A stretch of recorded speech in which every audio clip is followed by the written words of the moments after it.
Another 131. So everything you do, you got to do to the glory of God. You know, it's hard to do that nowadays, considering the fact, or I don't know, whenever you live, whenever it was, considering the fact that you don't see God. You don't see God. You don't hear God. So how can you do everything in the glory of God, in a sense? I just want you to think about it, where I'm coming from. So this is a 131 moment. Now remember, John the Baptist, and we go back into Matthew chapter 3:11. That's another 131 moment, right? He said, basically, he baptized you with water, but it's one that come after him that baptizes you with the Holy Spirit and baptizes you with technology. All right, well, introduces you into technology, because the Messiah baptizes you with fire. And fire, if you ever dealt with in ancient times, fire always represented technology. You already know. All right, so yeah, the Messiah introduces you to technology. That's what the baptism really represents. All right, it represents technology. How the Messiah introduces you into the age of what we call information. All right, and sometimes when you thinking about this journey that you live in and the things that we going through, in a sense, and you say, well, I got to give all glory to God. I got to give everything to God. All glory, everything, all honor. And then in Islam, a lot of times we say, Bismillah, you know, in the name of Allah, stuff like that. All right. But, you know, I just want y'all to think about it, because God has many names and so forth. For that energy that people consider to be God, it has many names. So when you giving glory to it, it's hard to define, because everybody has their own general meaning of what God is. All right, don't get confused about your purpose. All right, please don't get confused about your purpose. The universe literally experiences itself through you. The universe, every experience in general, every probability is through you. Yes, we live in a multiverse, but the multiverse is through you. All right, so I want y'all to understand that. But it's hard to do things in the glory of God, because a lot of us don't even know what God's name is. All right, I really don't have a problem with the name. I really don't have a problem with anybody's name, but I want y'all to listen to this. It's about the number. It ain't really about the name. Because, yeah, you can put my name in your phone if I give you my phone number. But the number is what you use to dial me up. The number is what you use to dial me up. No matter what name you put me in your contact list. Let's say you try to make contact with God, and you put God in the contact list as a such and such name, but the number doesn't change. Somebody feeling me on here? Yeah, the number essentially doesn't change. God's phone number is always the same. I want you to think about it like that. All right? Yeah. So you putting God in your contact list in your phone so you can make a connection, right? You putting God in your contact list, right? But everybody putting God in different names. But the phone number and the area code is always the same. It's always the same. And you might say, well, damn, Lamel. Well, what's God's phone number and what's the area code? What's the area code? I want to know. I got a phone. I'm ready to call God up. I'm ready for God to pick up. Can I get a share, y'all? I'm going to tell you this, and I always break that down. It always goes back to oneness. It always goes back to oneness, no matter what you see it as. It always goes back to oneness. That's the thing that defines everything for what it's worth. one family, one beat, one harmony, one drum, one love. It's all about oneness and togetherness and bringing that into fruition. All right? So, yeah, that is the manifestation of the Most High God. Now, I want y'all to think about this too. Everybody here was born between 1 and 9. Am I right? You give me a number. Everybody here was born between 1 and 9. So you say, yeah, Lamel, I have to admit that. I have to admit that. And then, if I really break it down, I say, well, let's play with some math real quick. Everybody was born between 1 and 31. Yeah. Everybody just say, Lamel, you're right. I have to admit that. Because if I give you a number between your birthday, with your birthday, you're going to give me a number between 1 and 31. So now I'm bringing y'all into what is considered to be the archetype mind. The archetype mind. Now remember, I got something in the comment section that says, do everything that you do for the glory of God. Now, we are gods. We are gods and goddesses, kings, queens, emperors, and empresses. All that in a bag of chips. You, all that. But the problem is this. It's living up to that.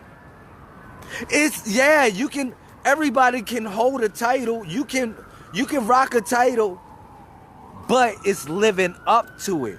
Now that I called you a god, now that I called you a goddess, now that I called you a king, now that I called you a queen, now that I called you an emperor, now I called you an empress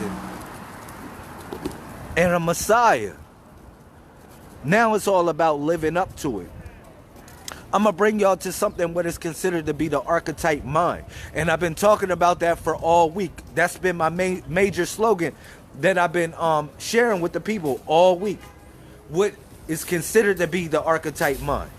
And you say, well, what is that, Lamel? What is the archetype mind? I don't get it. I got you. I want you to listen. I really want you to listen to what I'm talking about with the archetype mind. With everybody tapping into wanting to be gods, goddesses, kings, queens, emperors, and empresses. Yeah. We great. A lot of us are great. You great. You great. Everybody here, you great. Everybody is great. You know what I'm saying? Everybody has a form of greatness that they represent. Peace, God. Peace. Yeah, everybody has a form of greatness that they represent. All right? Real talk. So that's what I wanted to let you know. Yeah, it's a form of greatness that everybody represents. But it's a big but to that. When I say it's a big but, it's a super big but. It's like a big booty butt to that. When it comes to this greatness, listen, it comes to a point where you'll get the glow like Bruce Leroy. Bruce Leroy, like you'll literally get the glow like Bruce Leroy. You say, Lamel, how do I get the glow?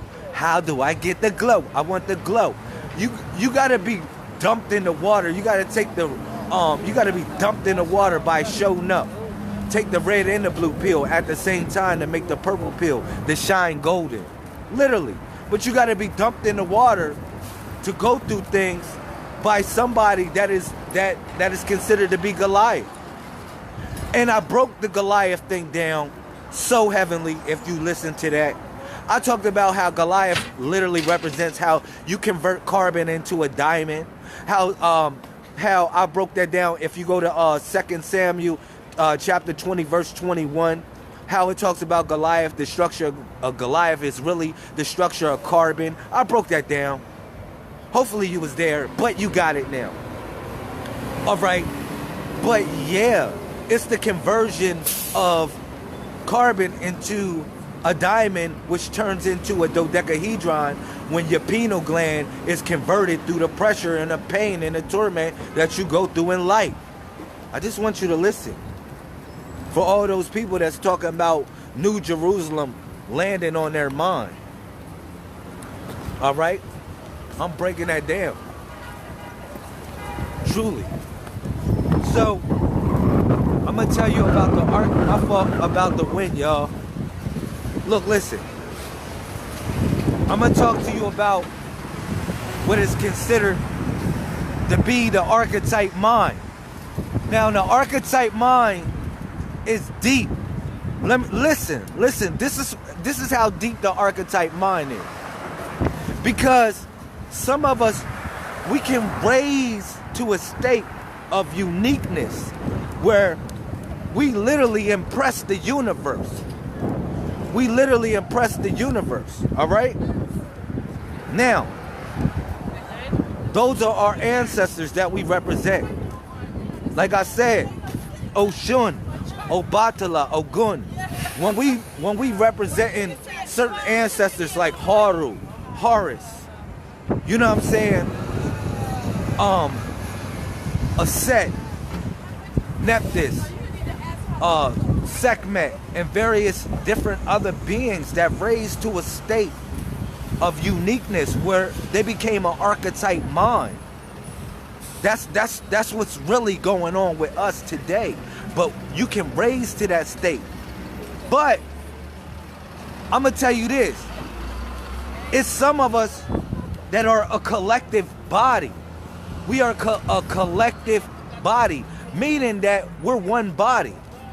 I want you to think about it like water, all right? I broke this down about water. I said water is always trying to get back to water, is it not? All right. Now I want you to think about us in a sense as water, because we're trying to get back to a greater body of water. We're trying to get back to a certain type of ocean. We want to land at a certain type of ocean. Now people talk about soulmates. They talk about stuff like that. I tell people this: you only got one life to live, meaning that you are created once in your life. That's it. You were born. For everybody that is right now created, this is you. You have no past life, no none of that. The only thing that you got from a past life experience is the water, which holds memory, all right? And then, which is also the blood, all right? Because the water holds the memory of everything, of all this whole planet, because the water has traveled through everybody and everything, the water. So when it becomes a part of your being, and you can get in touch with the water sometimes you can get in touch with past life experiences of that water. But you yourself, individually speaking, are unique. And everybody here was born right now. Everybody here was born right now. All right? Now, putting that in perspective, I want you to get this. You got twin souls. Twin souls are those that came from the same ocean, that came from the same ocean of thought, And some of us, we didn't land in the same spot. We landed in different times. We landed in different places. I want you to think about it like that. Even when it comes to your love life. All right, some of your love lives have landed in different times, in different spaces, but they're your twin souls. All right, but a twin soul doesn't necessarily mean that it represents your love, a person that is your love life. It can represent somebody that is your great friend. All right, so I want you to break it down. I'm breaking that down. Twin soul and soulmate is somebody that you mate with to make a soul. All right, so yeah, and but reaching, because people get that confused. They be like, yo, man, Lamel, I want to reach my twin flame. And I tell people twin flame isn't really good like that, because twin flames burn out really fast. You know what I'm saying? So you got your twin soul, your soulmate, and your twin flame. And I broke that down. All right? So it comes a time where you can reach what is considered to be the archetype mind.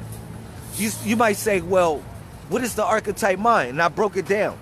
It's like literally when you reach a level of uniqueness, when you recognize that, all right, and it becomes an impression that is felt by the universe. All right? And it's only held by a combination of numbers. All right? It's only really held by a combination of numbers. All right?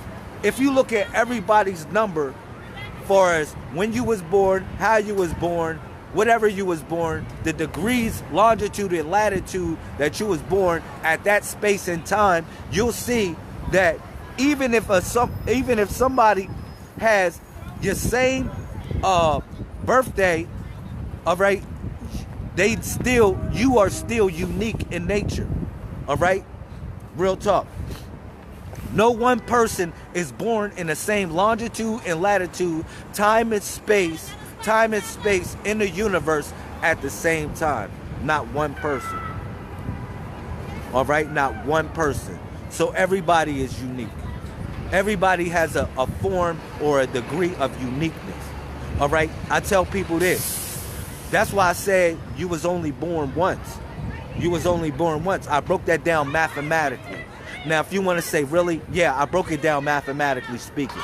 Because if you count the longitude, latitude, and so forth of degrees of how you are within the zodiac, and then you also connect that with the time and space you was born, you'll see that nobody was born like you.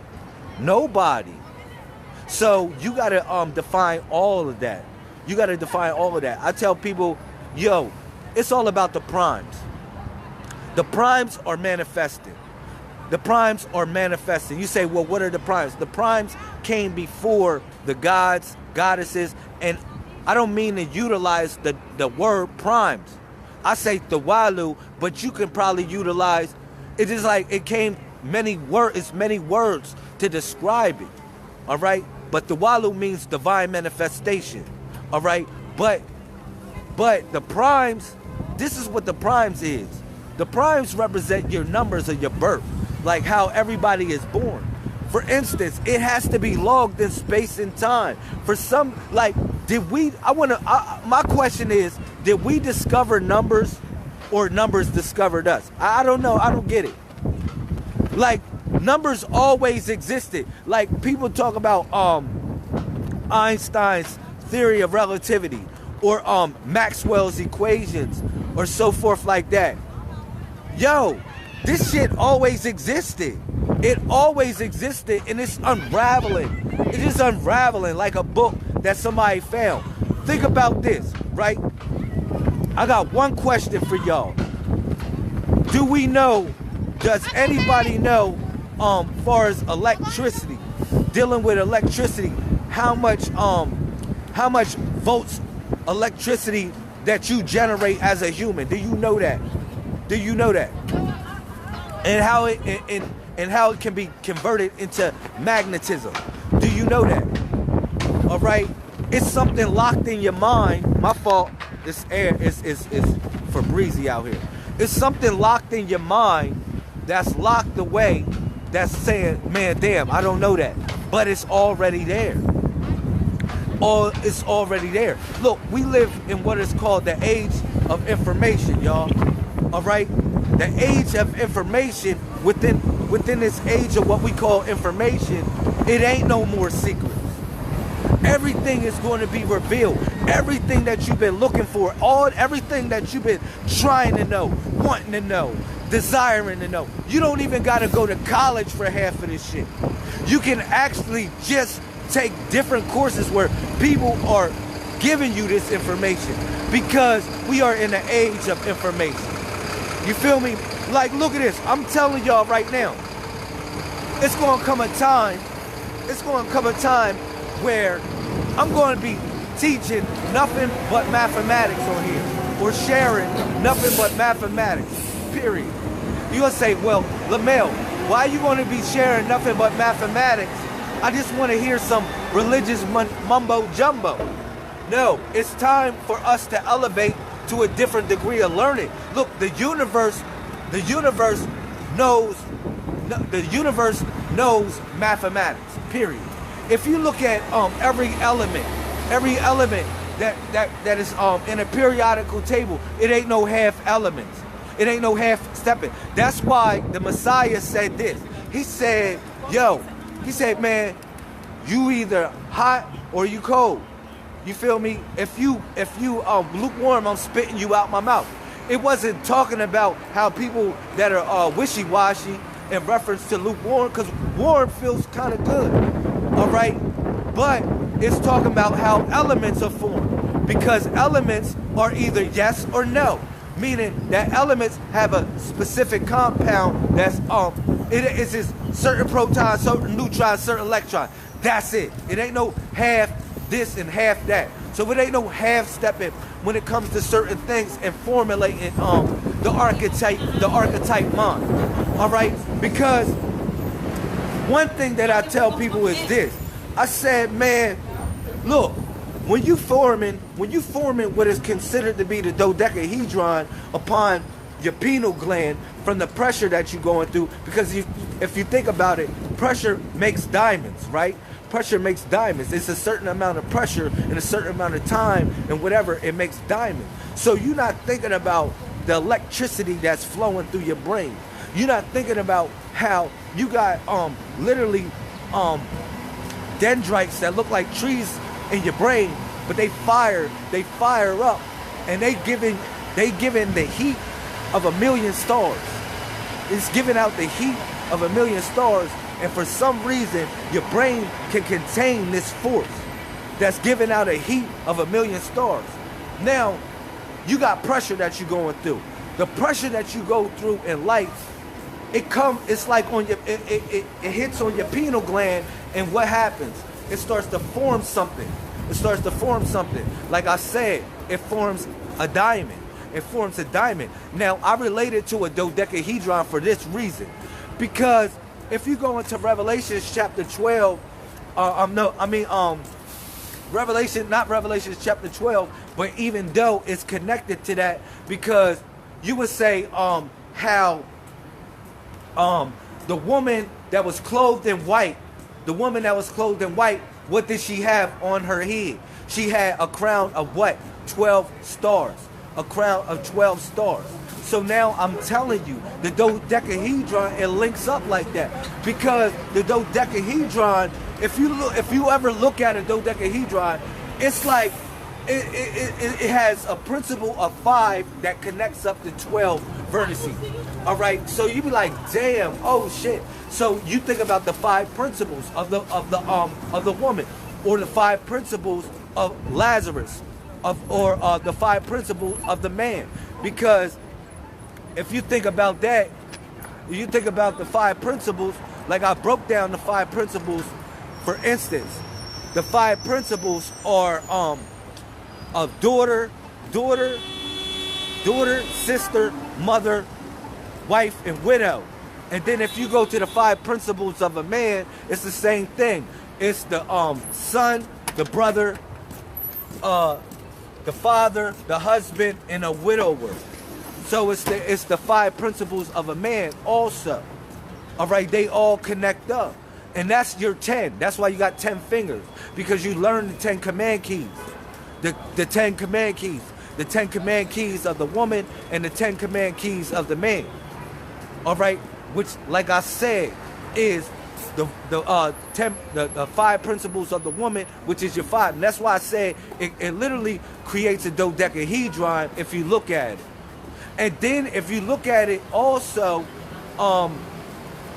if you look at the symbol of the galactical hero, which guards the left shoulder of the Messiah, the number 19 and 18 guard the left shoulder of the Messiah. But if you look at the galactical hero symbol, it literally looks like a pentagram. A pentagram, or the chastity of a woman. So that's just like, I just want y'all to start looking at the image when y'all really starting to apply this information. You'll say, really? Yeah, I really want y'all to start looking at the body of the Messiah, because that in general is what is considered to be an archetype mind. That right there, the body of the Messiah, is an archetype mind, because it's like this. Everybody has different ways of how they can translate what the universe is saying. Like, that's what people are working on. And math is the key way to find out what the universe is saying. How else we have everything we have right now? How else we have everything we have? It's because we're understanding, we're beginning to know what the universe is saying. We're beginning to see what the universe is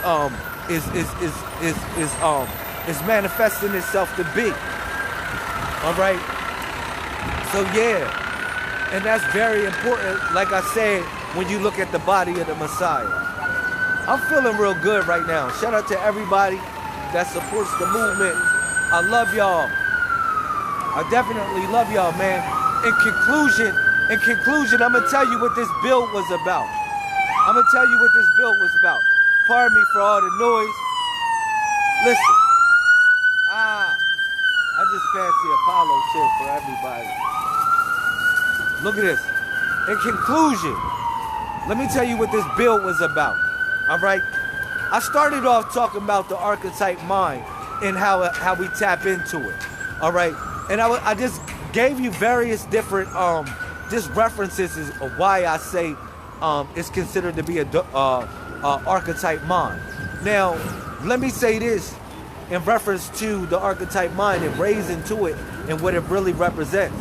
Yo, listen, it comes a time where it's certain great beings that came upon us. And these beings that came upon us, they became archetype minds. All right? They became archetype minds. And they became revered. Why do you think for certain ancestors, we leave a plate of food? And you'd be like, why would you leave a plate of food for somebody that ain't even there? Why would you fix a plate of food for an ancestor that's not even here? Because that's what he likes, or that's what she likes. And people be like, and we take on African traditions like that for us feeding our ancestors, feeding the ancestors. You know what I'm saying? People say, man, that's silly stuff. But I'm telling you, that goes to show you that these ancestors was real people. These ancestors was real beings. These are traditions to show you, pardon me, because it's a lot of noise. Listen, these are traditions to show you that our ancestors, these ancestors was real beings. And for somehow this got lost. But if you go into the Last Supper, it really wasn't the Last Supper. It really wasn't the Last Supper.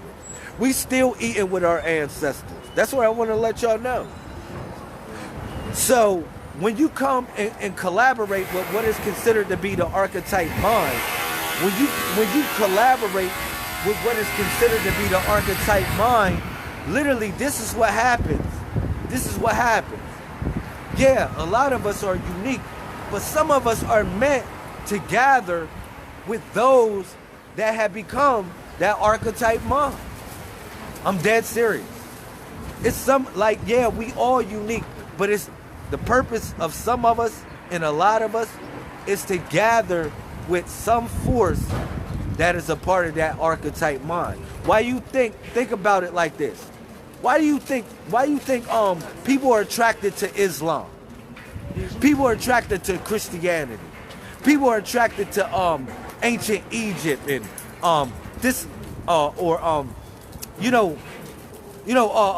Hebrew, being a Hebrew. You know what I mean? I want to tell you why. Because everybody here runs off electricity. And it is a fact that if we generate electricity, then we also generate a magnetic grid along with electricity. That's electromagnetism. So yeah. So now magnetism deals with, a form of attraction. It deals with a form of attraction. Now, if you think about it in Islam, right, they got people going around the Kaaba. Why would they go around the Kaaba? Why? If you ever see a centrifuge of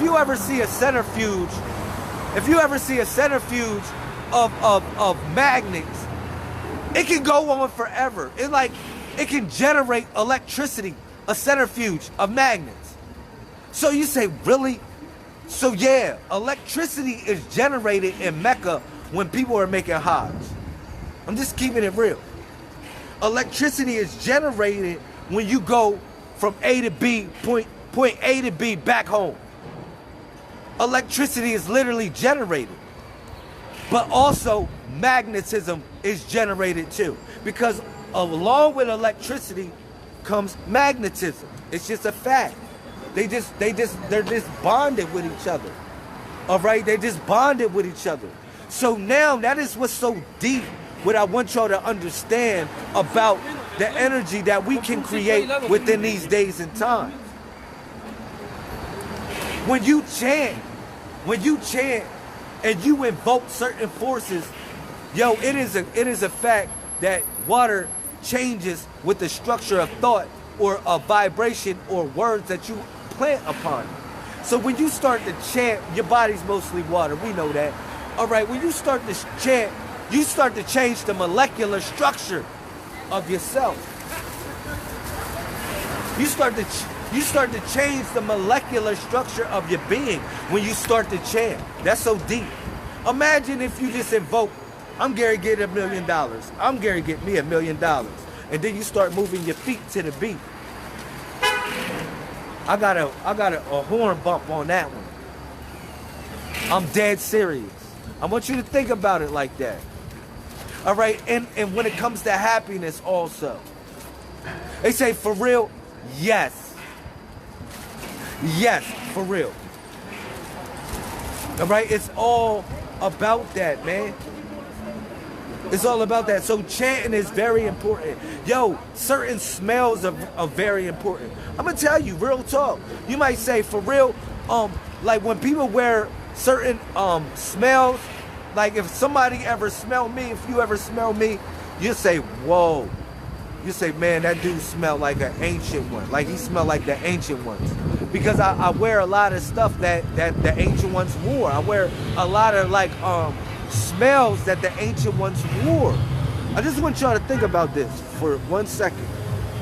And I'm not tooting my horn, but I want y'all to understand. This is what happens. So if I wear different scents that the ancient ones wore, don't you know smell invokes memory? Y'all know that, right? Smell invokes memory. You ever be in a certain place, you can smell something. You say, I remember that smell. It is a fact that smell is linked to memory. So when you wear certain things and when you burn certain incense and do certain things that the ancient ones do, you smelling the same smells that they smell. So thus, you erupting or bringing out something that is inside you that was dormant. I just want you to listen to me on it. What is little bit? All right? Yeah, you actually bringing up forces that are dormant, because yo, smell deals with a degree of psychometry. You'll say, well, what is psychometry? Psychometry is like when you touch an object and whatever somebody been through, you touch that object, they got a psychic impression that they left upon it, and you can feel that. And you be like, oh man, whoever was here, you know, they had a whatever type of day. That's psychometry. Or they went through this. Not seeing with your eyes, not hearing with your ears. But no, your nose, like some of your higher senses or your higher functions are still right here. Like psychometry, telepathy, clairvoyance, and intuition. Psychometry is located at your nose. Because your mom could smell you and be like, boy, what you been into? What you been smoking? What was you smoking? You be like, Mom, I wasn't smoking nothing. She be like, you was smoking something, and your mom ain't see you or hear you smoke, but she smelt you smoke. Or you like, you know what I'm saying? Or the room smell like sex. You like, yo, you get in trouble. You as a kid. Yo, room smell like sex.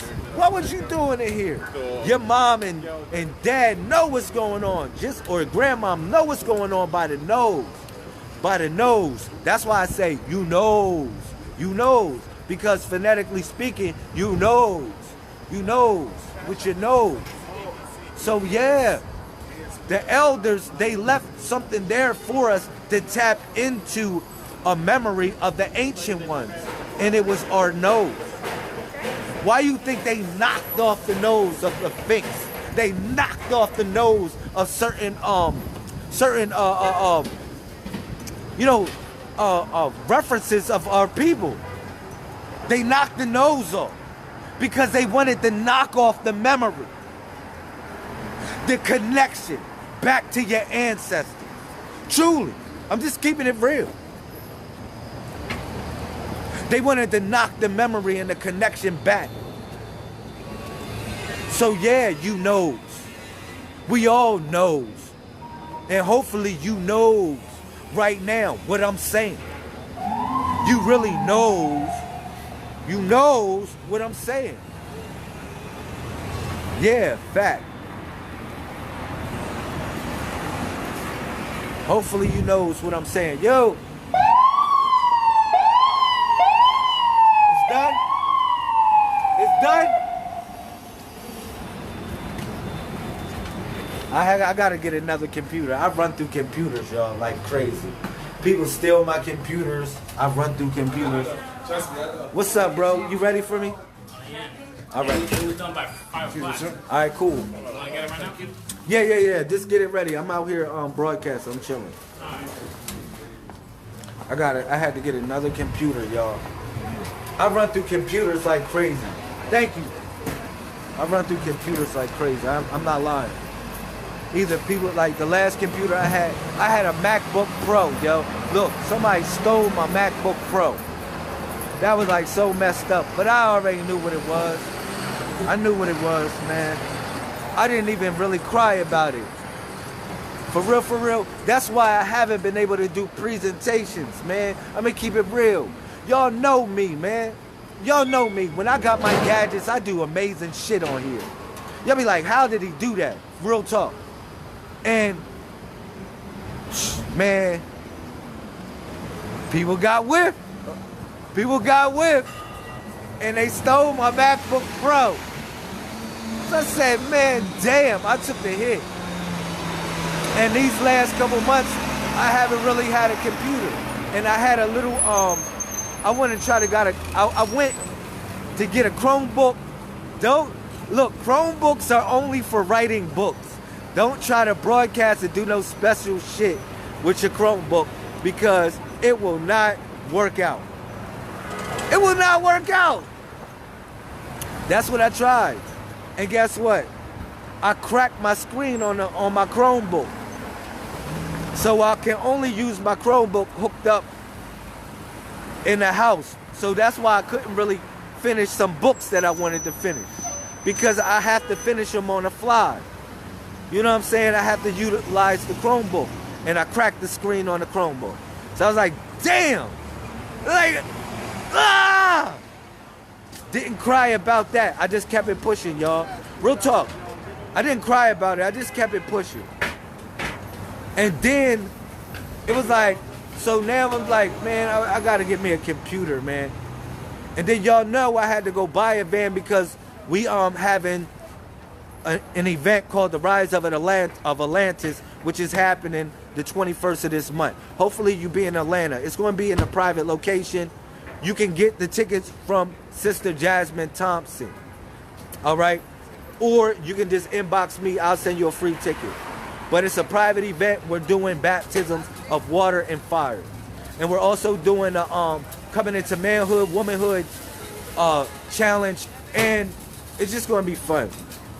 It's going to be fun. We do that type of stuff at every event that we have. We have a baptism of water and fire, and we also have a man and woman challenge. So yeah, if you don't know what that's about, you already know. I done broke that stuff down on many occasions. On many occasions in reference to what baptism represents. You know what I mean? Hopefully people will learn by now. You know what I mean? Because I don't mean to offend nobody for what we doing. You know what I mean? But listen, we literally nation building. All right?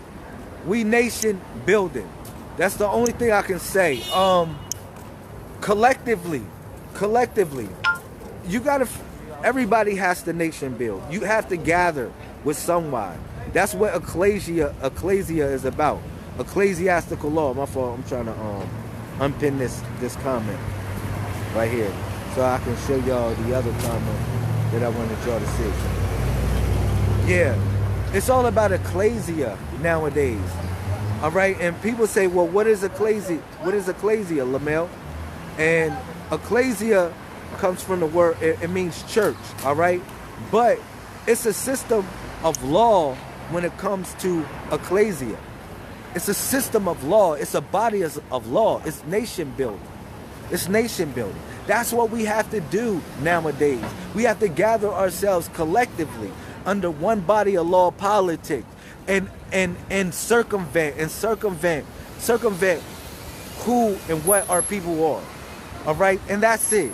And therefore, and thus, you can have many things that you want. Anything that you want. Trust me on that. Anything that you want. You can have it. Anything that you want, you can have it. But collectively as one body. That's why I said, I gave y'all the bill about the archetype mind. Shout out to everybody that's in, all the all-stars that's in here. I love y'all. That's why I gave y'all the build of the archetype mind, because it's all about nation building. Literally, it's all about nation building. It's all about gathering with somebody. Because, you know, in the motherland, we literally call this tribalism. You like, for real, because if you from Africa, you might say, well, what tribe you from? You feel me? It's all about tribalism. So collectively, this is what I want to let y'all know. At this point in time, we creating new tribes by gathering together with people that are on the same wave as us, or on the same mindset as us. We actually creating new tribes. All right. So yeah, that connects up with what is considered to be the archetype mind. What is considered to be the archetype mind? Because we're raising to a level where as though the uniqueness is actually spoken for. The uniqueness is spoken for. All right? Real talk. Because we are connecting with those that need to be connected with. All right? Peace to everybody that supports the movement. Real talk. I love y'all, man. But we got it. Look, far as the rise of Atlantis, if you interested, and I'm gonna say this, I'm gonna broadcast. I'm gonna let y'all know when we're gonna be broadcasting. We're gonna broadcast probably about like 8 o'clock at night at the rise of Atlantis, because we're gonna be doing baptism. Everything's gonna be private. I'm not gonna be doing a whole bunch of stuff. We are gonna record it, and what I'll do is I'll tape it for the people. I'll tape it for the people, and I'll put it out like that. But I'm not going to do certain parts of it live, because a lot of it's going to be private. Just letting y'all know, a lot of it's going to be private. As far as the water baptism and the fire baptism. All right. So yeah, I love y'all, man. I love y'all. Y'all know what the water baptism is about. I don't got to go there. We talked about that on many occasions. How the water baptism, it is for the remission of debt. It's for the remission of all debt. Every debt, of all debt. All right? Yeah. And then, you can go to UCC 311 and see what I'm talking about on there. All right? How you can utilize the baptism for the remission of debt. All right? You can create a fidelity bond through your baptism.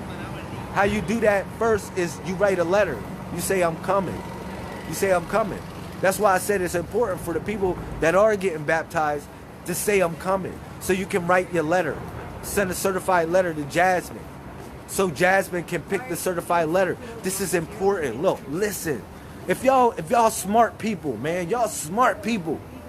I'm telling y'all smart people. Whenever we do an event, we're going to have future events in the future. I'm going to show you how to create a fidelity bond. All right? And there's many ways to skin a cat. It's not just my way. It's the way. It's just everybody's on a highway, an information highway. All right? But I'm going to tell you a way. All right? I'm going to tell you a way to create a fidelity bond. Fidelity is based upon your word. So now what you do is you utilize the numbers from the certified mail receipt from the post office. The post office is the first bank. All right? So what you do is you utilize, listen, for whatever event that we have, listen, in the future, I want to tell y'all what to do. And when we baptize people, you create your fidelity bond like this. Boom. You take the numbers on the bottom of your certified mail. That is your banking number. That is the number that you send to the treasury to create your bond on and everything. Because you're going to have people that support the claim of your word.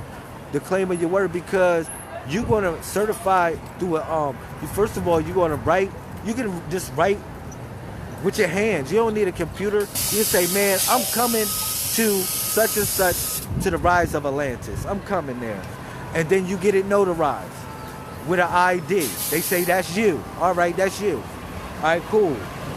Now that you got it notarized, you send it certified mail. You send that certified mail, which is another notary.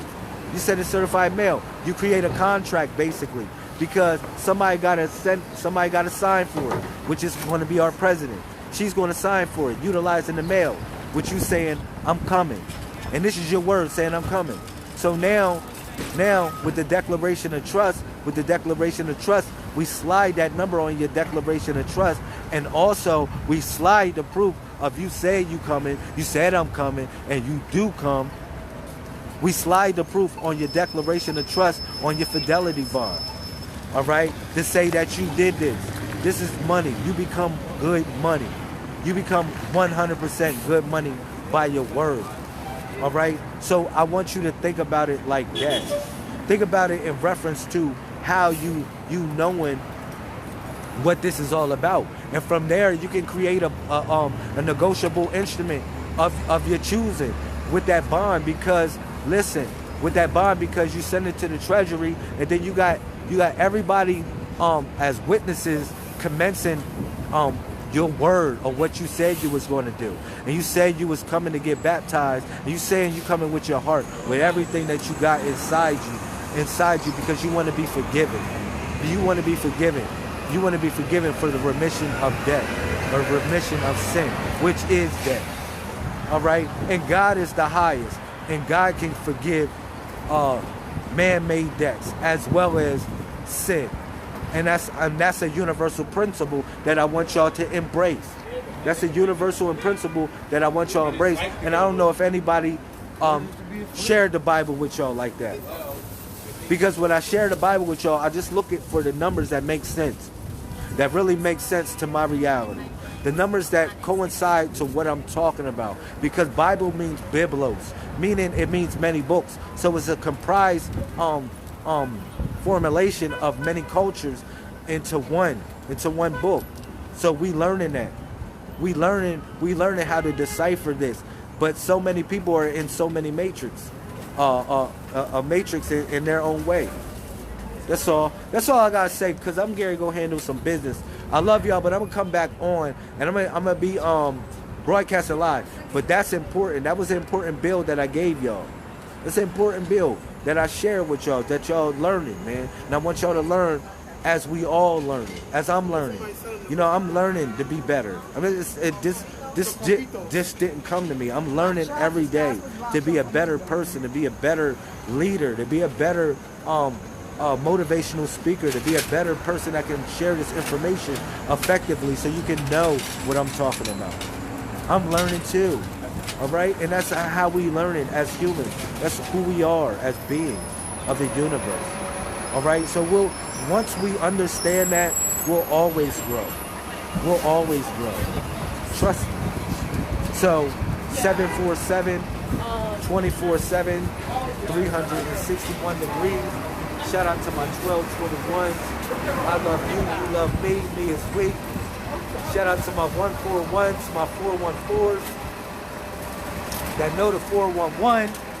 You already know. Shout out to you if you in the building. I love y'all. All right? So, how many degrees in a circle? You already know. 361, man. Don't let me ask that question no more. Don't let me ask that question if people get it wrong.